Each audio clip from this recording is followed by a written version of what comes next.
All right. So speaking of working out and all that stuff, like one of the biggest challenges I think that you probably hear all the time is like, man, like, or not challenges, but objections is I don't have the time. Like, how do I make time to like, I don't have time to like be healthy. What is your, I'm sure you have a whole book on, how to overcome that. But like, There's a lot I could say. I think maybe I'll whittle it down to three things. One would be it's not a time issue, it's a priority issue. Like if you really wanted to do mm, it, you would make it happen. And that's not me like bashing someone or knocking on them. Like I get it. I've been there before too.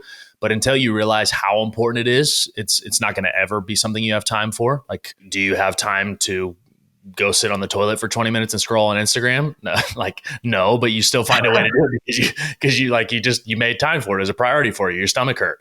Terrible example, but you get the idea. Like if it's important enough to you, you're going to go do it. yep. And so prioritization and realizing, hey, like if I was healthier and if I felt good and if I could be around a lot longer, how important would that be to me? Well, once you can settle that inside yourself, you'll make time. That's one. But two, I think a lot of hesitation our clients see on this is they don't realize the effects it's actually going to have. They don't think it's that big of a deal. Like, if I don't work out for a couple of weeks, like it's not going to affect me that much.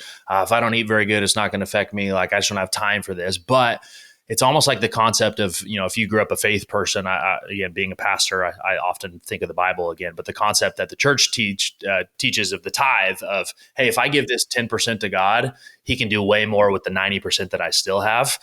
It's the same thing with fitness. Is like if I can like carve out just like a little bit of time to pour into myself and make sure I'm my best, the 90% I have left is way more effective than the 100% I was because I didn't feel good. So that's kind of a second perspective. But third, when it comes down to actually practical things, you just need to be able to not only prioritize it, but schedule it. Like it's not that you don't have time, you just don't have control of your schedule. You're not choosing to make time. And so I encourage our clients for working out, for example, to schedule it just like a business meeting. Like if you had a really important appointment at 2:00 every day, you'd be there for it because it was important and it was in your calendar. Same thing. If I prioritize this enough and I put it in my calendar as a recurring meeting, it's just a non-negotiable. I do it because I've scheduled it. And so there's lots of mindset piece to it, but at the practical side is just put it in the calendar and do it and have the discipline to stick to it. Yeah, 100%. Yeah, I mean, my workouts are pretty routine, but they're in my calendar every day. So like, it is what it is, right? And I just have to do it every morning. And there are times in my business early on years ago when I was like consciously, I'd be like, all right, we're in a season of business right now. I just need to grind. I'm just going to neglect everything else and work 12 to 14 hours a day. And I totally get it. When you're first starting out, those seasons are necessary. But as I've gotten, older and maybe a little bit wiser, I don't want to work that many hours, right? Like I just want to be more effective in the hours that I am working, having a wife and two kids, and I don't want to work more hours. So I need to figure out a way to be as optimized as possible. So I think the magic of this, really shifted for me, and we get a lot of our clients to see is instead of taking the mentality of like in this season, I'm just like, I'm all in on business and I can't do it. And I'm off a program or I'm falling off the wagon or whatever, was realizing like with your health, there's no on or off. It's just how much. And so once you set that standard of, hey, like I will always act like a healthy person, some seasons way more, some less, instead of I'm on or off, I think is a really healthy perspective shift. Because when you get in seasons like that, where it's like I'm working 14 hours a day, I don't have time to go to the gym. That's okay. Like I understand that, I'm choosing not to make time is even a better way to say that.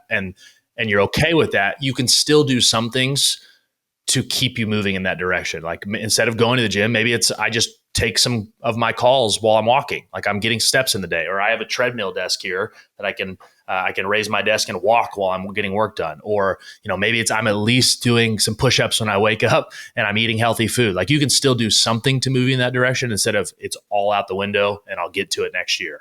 yeah, that's huge. That's like, I love challenging your assumptions, right? Like we all have the assumptions, I don't have time or I don't have time to go to the gym, but like just challenge those assumptions. Like maybe I do, maybe I can figure it out. Maybe I am someone like that personally. I'm like, hey, if I can't do it, if I can't do an hour, I don't want to just do 15 minutes, but hey, maybe 15 or 30 is all I got because I have an early Yeah. flight or whatever. And I gotta, I'm not just going to like chalk up a whole day to a rest day because I have a flight or something like that. Let's see what I can get in there.